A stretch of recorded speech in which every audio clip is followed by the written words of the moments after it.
जय हिंद दोस्तों। हमारे देश में ऑक्सीजन की कमी है। दोस्तों बिल्कुल मैं आपको साफ बता देता हूँ, हमारे देश में ऑक्सीजन की कमी है, पर हमारे देश का जो गोदी मीडिया का चैनल है वो आपको नहीं दिखा रहा है। अपने न्यूज़ चैनल पर गोदी मीडिया नहीं चला रहा है कि हमारे देश में ऑक्सीजन की कमी है। तो दोस्तों सबसे पहले तो हमारे देश के जो हॉस्पिटल हैं वो बिल्कुल फुल हो चुके हैं, बेड नहीं मिल पा रहे हैं, और जिन लोगों को बेड मिल पा रहे हैं उनको ऑक्सीजन नहीं मिल पा रही है और वो हॉस्पिटल में ही मर रहे हैं। और दोस्तों जिनको हॉस्पिटल में बेड नहीं मिल पा रहे उनको तो दूर की बात है कि हॉस्पिटल से ऑक्सीजन मिल जाए। लोग तो दूर की बात है कि ऑक्सीजन मिल जाए, लोग रो रहे हैं, चिल्ला रहे हैं कि हमें ऑक्सीजन दे दो, हमारे बेटे की जान बचा लो, हमारे बाप की जान बचा लो, हमारी माँ की जान बचा लो, पर कोई सुनने वाला नहीं है। हमारे देश की सरकार की तैयारियां देश ने देख ली हैं।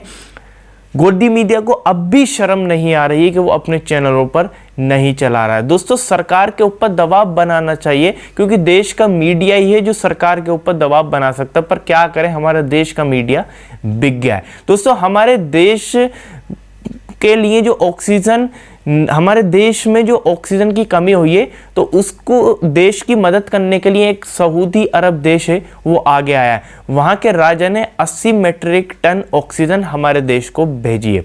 अब दोस्तों 80 मीट्रिक टन ऑक्सीजन किसी देश ने हमारे देश को भेजी है तो उसकी तारीफ होनी चाहिए, उसकी वाह होनी चाहिए। तो मुस्लिम जो लोग हैं, जो मुसलमान लोग हैं, उन्होंने सऊदी अरब से, क्योंकि मुसलमानों का एक लगाव है, एक दिल का मामला जुड़ा हुआ है, क्योंकि इस्लाम धर्म जो है वहीं से शुरू हुआ था, सऊदी अरब से। तो सऊदी अरब से 80 मीट्रिक टन ऑक्सीजन आ गई है, तो उसको लेकर मुसलमान जो है सोशल मीडिया पर एक ट्रेंड चला रहे हैं कि नबी के शहर से ऑक्सीजन आ रही है, और खुश हैं। और हर देशवासी को खुश भी होना चाहिए, वाह करनी चाहिए, क्योंकि हमारे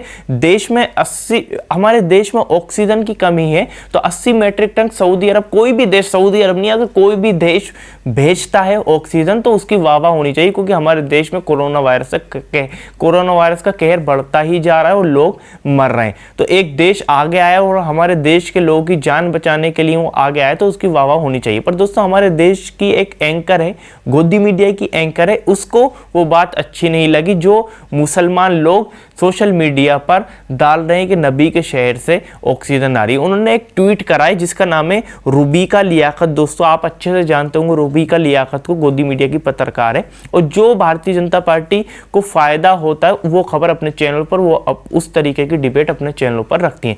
पहले क्या ट्वीट करा आप स्क्रीन पर देखिए।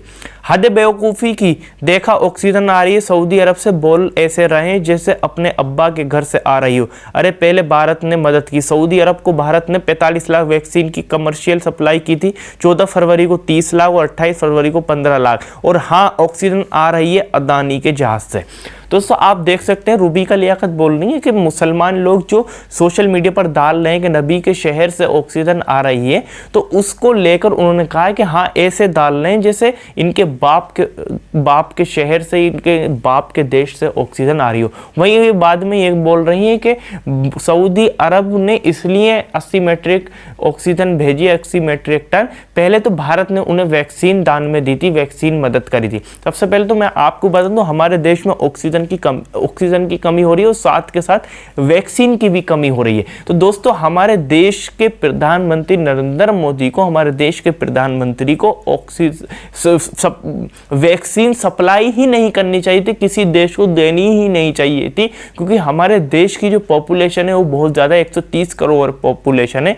तो पहले हमारे देश को ही पूरा पड़ जाए, बाद में आप किसी देश को दें, तो सबसे पहले तो किसी को भी सप्लाई नहीं करनी चाहिए थी। जो सप्लाई करिए उस वजह से हमारे देश में वैक्सीन की कमी पड़ रही है। वहीं दोस्तों अब ये बोल रही है कि ऑक्सीजन जो आ रही है 80 मीट्रिक टन जो दी है, उसको लेकर अगर मुसलमान किसी देश की तारीफ कर रहा है, ये मुसलमान ही नहीं अगर कोई भी और भी तारीफ कर रहा है, तो इस एंकर को बुरा लग रहा है। ऐसे बोल रही है कि इनके अब्बा के शहर से ऑक्सीजन आ रही हो। वहीं दोस्तों ये एक दफ़ा को ऑक्सीजन के ऊपर ये मुसलमानों को कटघरे में खड़ा कर रही, कह रही है, बुरा बोल रही है। वहीं दूसरी तरफ वारिस पठान को आप अच्छे से जानती होंगी, AIMIM के जो अध्यक्ष हैं असदुद्दीन ओवैसी, उनकी पार्टी के एक वारिस पठान है, पूर्व MLA हैं, पूर्व विधायक हैं महाराष्ट्र विधानसभा से।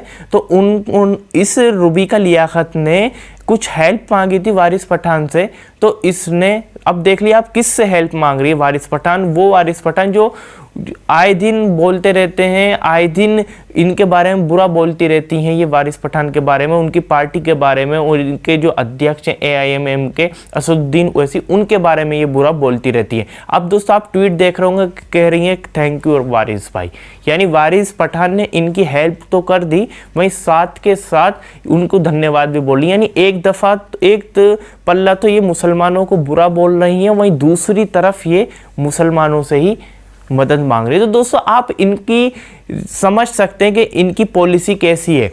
ये सिर्फ और सिर्फ मुद्दे को भटकाने वाली पत्रकारिता करती हैं, और देश में जो अहम मुद्दे चल रहे हैं उनको भटकात कर सिर्फ और सिर्फ आपको मंदिर, मस्जिद, हिंदू, मुस्लिम, पाकिस्तान और भारत में सिर्फ भटकाते रहेंगे। जो देश में मुद्दे हैं उनके ऊपर पत्रकारिता नहीं करेंगे। आज दोस्तों ये देश की आवाज़ उठा रहे होते, आज ये देश के ज़मीनी स्तर के ऊपर ये आवाज़ उठा रही होती है पत्रकार, ये सारी के सारे गोदी मीडिया के जो पत्रकार हैं, तो देश में हॉस्पिटल बने होते, अच्छी शिक्षा होती, यानी देश में जो लोग ऐसे मर रहे हैं, ऑक्सीजन की कमी हो रही है, तो ऐसा बुरा हाल हमारे देश में नहीं हो रहा होता। चलिए दोस्तों आपकी क्या प्रतिक्रिया इसको लेकर आप नीचे कमेंट में अपनी राय जरूर बताइएगा। इस वीडियो को ज़्यादा से शेयर करिएगा, लाइक जरूर करिएगा, चैनल पर नए चैनल को जरूर सब्सक्राइब और बेल आइकन को जरूर दबा दें, ताकि मैं जब भी नई वीडियो लेकर आऊँ तो आपको पता चल जाएगा। चलिए इस वीडियो में इतना ही।